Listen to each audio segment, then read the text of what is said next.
done. Hello, welcome to the Women's Cave. No. No. What? No. You should at least waited for me to be like, I have to tell you about the recording button. And I'm not gonna wait. I'm not gonna wait. What is Why wrong do I with have you? to wait? Because the narcissist goes first. I can't even. Like your whole life today. I can't. Oh, I my can't. life is very interesting today. Yes, it's extremely interesting today, and we're not gonna talk about it because you need to know my name. I'm Jade. Oh, no. Good job. High five, social. Yo, No, Kobe's still out out here. here. Don't touch me. Don't touch. Oh, I'm loving this. High five. I guess like yes. All right. So okay, bring the we party vibe down because we did have like a half of scotch before we got a half of scotch. I love how she said a half of scotch. I had a full scotch, y'all. It was so good. Why would you admit that? Because you know what? Today is a celebratory day. Okay. That works. We have people in the cave. Like it's good. It works for me. It works for me. All right, so we should probably literary life guys. I remember what I wanted to tell you. What? Go get the book. Oh my goodness. We go literary life guys for power poetry. I am not getting out of this chair. Those are lies. Literary life guide with power poetry. And I thought the book was bad with other life lessons. And I thought being grown up was easy. I can't believe you asked me to get out the chair. And I thought being grown up was easy. If only I were me and a memoir of verse, Fun Coffee and the Widow's Web series. And those are available on Audible. Mm-hmm. And do you have something else to say? Well, no, you keep trying to take my stuff. I want you to say favorite book. Okay, fine. And y'all can check out all the other books, all the 17 other ones at www.andithoughtladies.com, along with my favorite book. Yes, we're not supposed to have favorites, but I do have one. If only I know. And I thought I did my journey alone. Look at that. See, I knew you needed me to jump in and disrupt you. Otherwise, you just don't get things right. Wow. Ooh. Wow. Okay, yeah. Anyway, I just said that. Okay, so anyway, we have a wonderful guest today. Wonderful guest. Would you like to introduce yourself? Well, hi, I'm Stefanie Fowler. I'm a writer and owner of Saltwater Media in Berlin. Wow, that was like super short. Yeah. And first of all, there was a name, and then I think you're missing one more thing. Oh, one more thing. I'm a Taurus. There we go. I like it very much. So I'm probably going to do something embarrassing, but so I'm going to skip it. Jade, go ahead and be appropriately professional. Okay, so how did you know you wanted to be a writer? And then after you became a writer, how did you know you wanted to own a publishing house? Sure. So I knew from a very early age that I wanted to be a writer. From the time I was a little kid and I first started reading, I was a voracious reader. These are all my old Nancy Drew books up here. So I mean, everything I could get my hands on, even in the shower, I was like, I'd read the shampoo bottle. I was a voracious reader. And I think it's kind of a natural step to want to go from being a voracious reader to being like, well, I have thoughts, I have ideas, and wanting to start to scribble those down. And so when I started writing, I wrote poetry, and it was, I was like a little kid writing poetry, and my family was always like very supportive. So I just started writing poetry when I was a kid, and it wasn't until I got to college that I stopped writing my terrible poetry. And I started, I'm telling you, it was very like emo, like hippie chick kind of, very, my mom was like, maybe you'll get a job at Hallmark or something, But, so I stopped writing poetry when I went to college, and I started writing creative nonfiction and more like essays, short stories. And part of the thing was I went to Washington College, which has the Sophie Kerr Prize, which is the largest undergraduate literary award in the country. It kind of set the scale. The lady who won the prize, I won it in 2001, but the lady who won the prize in 2000, she had a major book deal. She was on Oprah. I mean, it was like a big thing. So everyone in my class was very excited, like, oh, Oprah knows about us and we're going to get all these agents and book deals. And then I win with stories about the Eastern Shore, and it was just crickets. And so the prize the year that I won it was worth $62,000. And so I just squirreled that away and put it in a savings account, and kind of went into, just the working world. But I wasn't really happy. The job that I had was, I was in healthcare, I was in HR in healthcare, and it was very sort of not creative. And so the company I was working for got sold, and I was just kind of at a crossroads in my life. And so my mom said to me, like, what do you want to do with your life? And By that point, I had already self-published the book that won the Sophie Kerr Prize. And I told my mom, I said, I think I'd like to make a company that helps people do what I did. Like when I went to self-publish my book back in 2007, no idea what I was doing and made a lot of mistakes. I did a few things right, surprisingly, but I learned a lot in the process. And so I thought, this isn't brain surgery. It's just like steps and pieces of a puzzle that you have to put together. So I said, I'd really like to make a publishing company that helps authors who want to self-publish, be a person to kind of hold their hand and walk them through that process and, help them have a quality experience and have a quality book. Just because we self-publish doesn't mean it needs to look like, we went to Kinko's and did it. We can have a quality product, we can have a quality process and have a good experience with it. And so I kind of gave voice to it, and it was weird. It was 12/12/12. It was December 12th of 2012 when I had that conversation in Chipotle. I'm like crying into my burrito bowl, and my mom's like, "What do you want to do with your life?" And I said, "I think this is what I want to do." And she said, "Well, put a business plan together. You still have the Sophie Kerr Prize money in the bank, and just try it." And so here I am, 8.5 years later. Saltwater Media is my publishing company, and we're located in Berlin, Maryland, just a little bit. We always tell people we're just like 10 miles inland from Ocean City, and people are like, "Oh, I know where that is." um, so that's kind of it. I always wanted to be a writer, and and now today, I own this company where I get to work with authors and creative people, and it's been a real blessing. I feel very fortunate.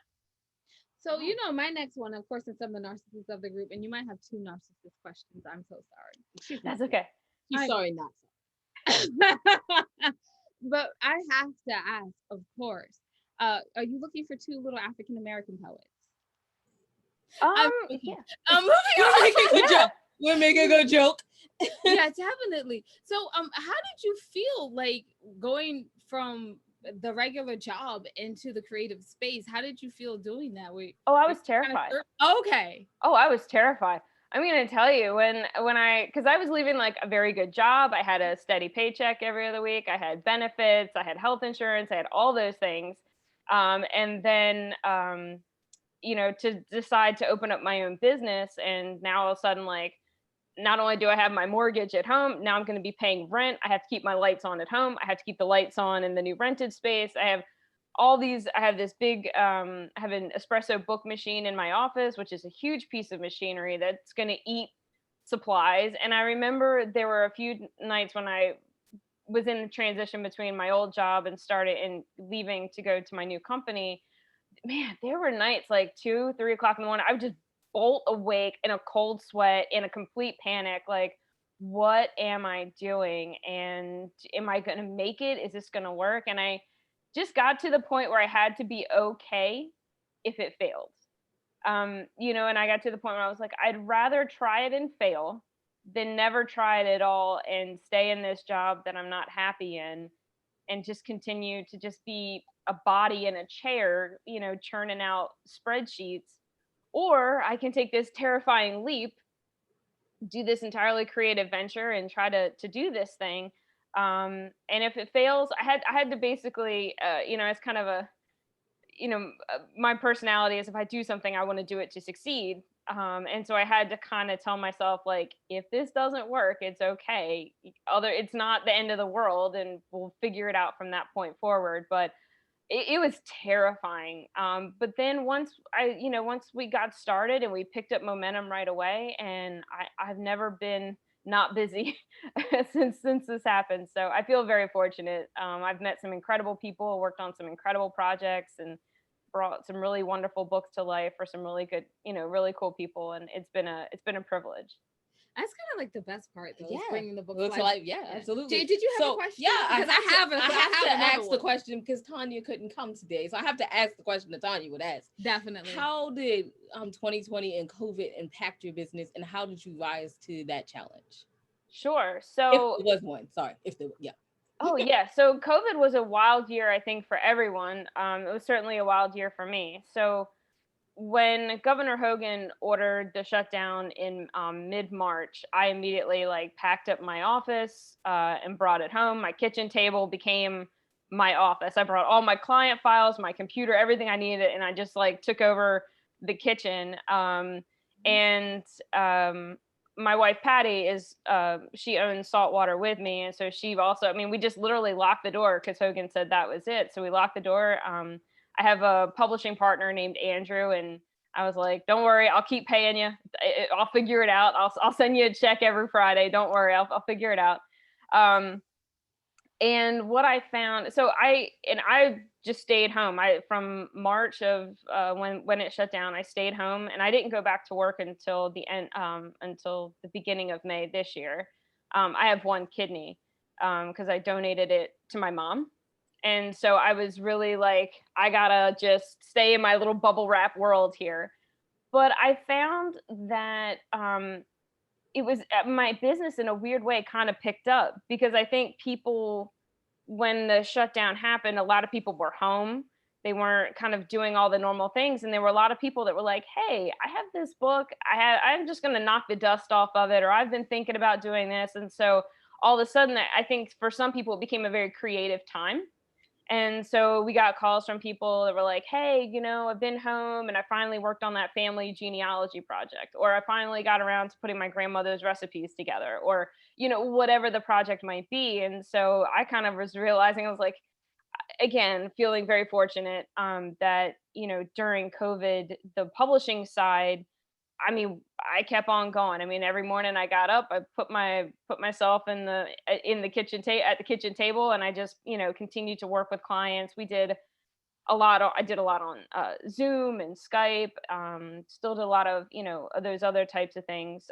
Then when Hogan lifted the restriction and we opened our office back up in May, my wife Patty and Andrew kind of ran the office. That allowed me to kind of stay home and kind of stay isolated. Until I could get my vaccine in March and then April. And then I waited the 2 weeks and went back to work in May. But, I found that people were very, very creative. People were really, just really excited to kind of work on things. I was very fortunate also that my clients understood that we were kind of in a weird scenario. So projects may have taken a little longer to get to completion, but we all kind of worked through it together. So again, I feel very fortunate that I don't want to say I was in a COVID proof business because I would never ever want to say that, but I feel like we weathered it. I was terrified of like, oh my gosh, is this what's going to happen? But we weathered it, and I again felt very fortunate for that. So I have an actual real question. Imagine. Yay, I love it. Real question coming in for the save. Yes. Love it. So you said you self-published, although you had won a prize. How did that make you feel? Because I know a lot of people like there's traditional and then there's self-publishing. So how did self-publishing? Yeah, Yes. pretty much. Yeah. Yeah. How did you feel about that? And then how did you be able to transition that to a traditional success? Sure. So honestly, I feel like the poster child for self-publishing in a lot of ways, because I went to Washington College, and I win literally the largest undergraduate literary award in the country. I mean, you graduate, they just give you a check for an absurd amount of money, and it's bigger than, in terms of monetary awards, it's bigger than like the Pulitzer Prize or the National Books Critics Circle. I mean, it's a big prize, and it comes with a lot of esteem. You get your 15 minutes of fame and all that sort of thing. And, like I said, the lady who won the prize the year before me, she had a major book deal with Random House, was on Oprah, she had agents, like she was just like off to the races. And I think, there was sort of I think our class was like, oh, she broke the barrier.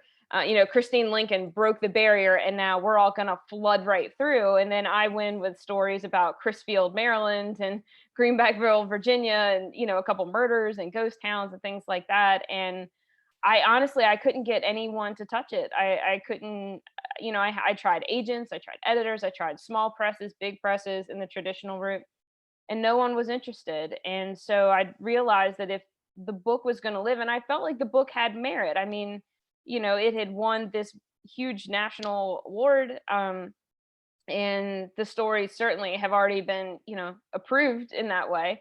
And I just felt like I'm going to have to if this is going to live, I'm going to have to self-publish. And you're right. There is kind of this like traditional is like up here and self-publishing is kind of down here.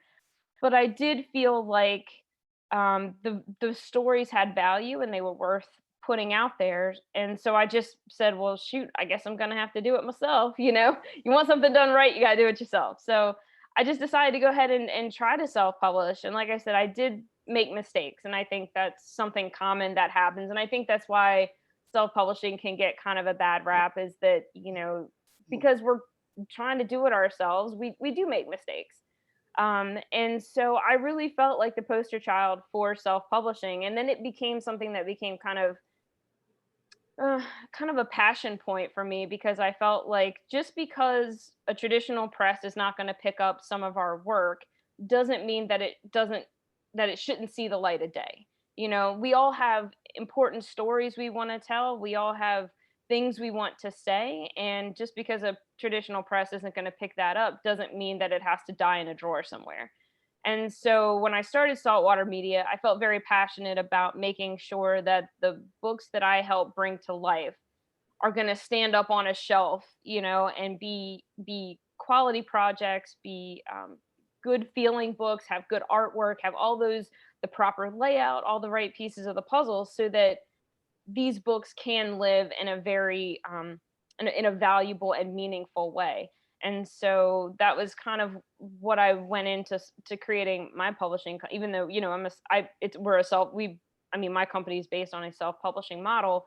But again, I just sort of feel like the poster child for it. I'm like, hey, I'm like a nationally award-winning writer and I self-publish, but also, I'm really proud of the work that we do. So I think that as long as you have publishers and people who are committed to the process of like having it properly edited, having a really good interior, having good artwork, having all those pieces of the puzzle, make it right and let it live. And I think that hopefully I'm elevating self-publishing from being like, we self-publish, to no, I'm like, no, I'm proud to self-publish. I mean, I think my work stands. Those are 3 really good pieces of advice, though. And that was going to be my next question, was what are 3 really good, and those are quality things. You have to have quality to publish. Okay. Is my head falling? Yes, it is. Well, no. Oh my goodness. Why? Okay. Now that I finished focusing on me. No, I love it. How do you balance the artistic side with the business side while owning a publishing house? And then I have a question B that has nothing to do with it. It should actually be a question. B question, tell us about your podcast. But first, how do you Sure. So publishing the artistic with the business, I'm very lucky in that my wife, Patty, who is my business partner, she is very left-brained. She's very like science, numbers, math.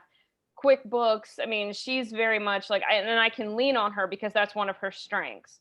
Mm-hmm. Whereas more of the artistic side of like layout, design, those are things that are more my strengths. And so I kind of let her be strong at what she's strong at, and she lets me be strong at what I'm strong at. We don't try to compete in that way.